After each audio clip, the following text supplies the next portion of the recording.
इतना कुछ है हमारे आसपास जिसे सच से बुना जाता है। वो कारीगरी जो हाथों का हुनर तो है, उससे भी कहीं ज्यादा सोच का जादू है।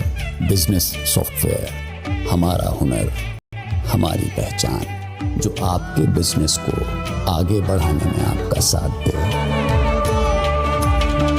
Zoho, made in India, made for the world. थे ये लोग कि जीत जाएगी पाकिस्तानी टीम।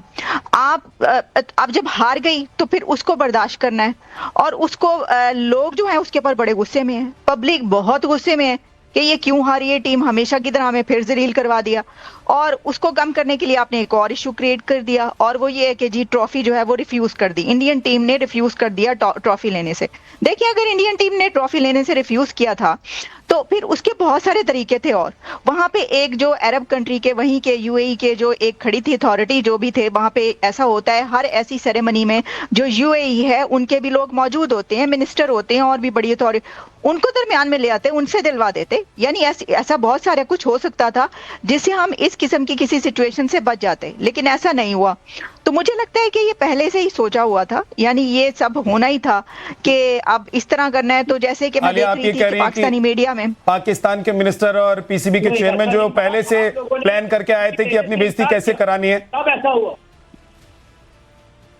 देखें, अभी आप वन साइडेड बात कर रहे हैं। आलिया, वन साइडेड बात ना करें। एक सेकंड रुक जाइए सर, वन साइडेड ही चल रहा है, सब कुछ चल ही रहा है। वन साइडेड नहीं है। ये अल्लाह ताला ने वन साइडेड ही कर दिया आप लोगों के लिए सब कुछ। आप लोगों के लिए कुछ बचा ही नहीं है। आप लोगों के लिए कुछ बचा ही नहीं है। आप लोगों के कर्म ऐसे हैं, आप लोग बंदूक गोला बारूद से ऊपर उठेंगे तो कुछ कर पाएंगे। अल्लाह भी उस पर मेहरबान होते हैं ना जो कर्म करता है। तो वन साइडेड ही चल रहा है। आलिया, आप कंप्लीट कीजिए।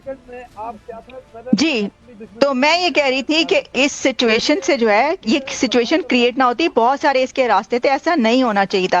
इनके पास सिर्फ ये वर्ड्स हैं, इनके पास और कोई लफ्ज नहीं होता। मर जाना चाहिए। ये भारत को मंजूर हो, इधर जाए जाके गाओ माता का मूत्र पिलाएं, जो मर्जी कहना है ये इसी के काबिल हैं। ये पाकिस्तान की धरती के काबिल नहीं है। सर थोड़ा सा गौमूत्र पिलाइए, मोहसिन नकवी को थोड़ा गौमूत्र पिलाइए, उनकी बुद्धि ठीक हो जाएगी, उनकी सेहत ठीक हो जाएगी। पाकिस्तान को जो बार बार बेइज्जत कराते हैं, ये जो बेइज्जत कराने वाले आपके नेता हैं, इन सबको थोड़ा थोड़ा गौमूत्र पिलाइए, पंचामृत पिलाइए। आप लोगों को सद्बुद्धि आएगी। आप लोग जो बंदूक बारूद से ऊपर नहीं सोच पाते हैं, कुछ कर पाएंगे।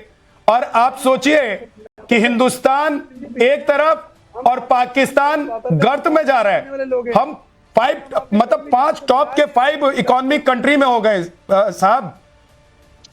पाकिस्तान के पत्रकार साहब सुनिए, सैयद उमर, देखें, अगर आप जंग की बात करेंगे ना तो जंग के लिए हम तैयार हैं। हाँ, तैयार तो आप हमेशा रहते हैं। अरे कुछ और आता ही नहीं आपको, क्या करेंगे बेचारे।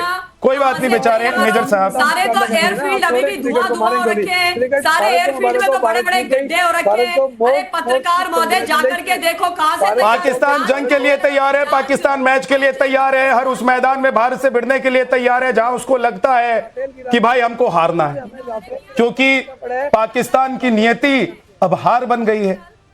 अब ये दिन रात कहते रहते हैं कि भाई ऊपर वाला ऊपर वाला ऊपर वाला आपके साथ नहीं खड़ा है। एक तरफा सब कुछ हो गया है। यहां तो महादेव भी हिंदुस्तान के साथ हैं और अल्लाह भी हिंदुस्तान के साथ है। तो आप सोचिए कि पाकिस्तान का क्या होगा।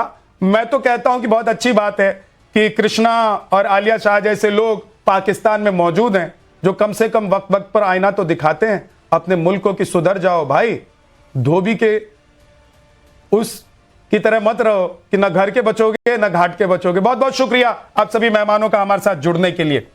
ब्रह्मास्त्र में इतना ही छोटा सा ब्रेक, फौरन लौटेंगे कुछ और खबरों के साथ।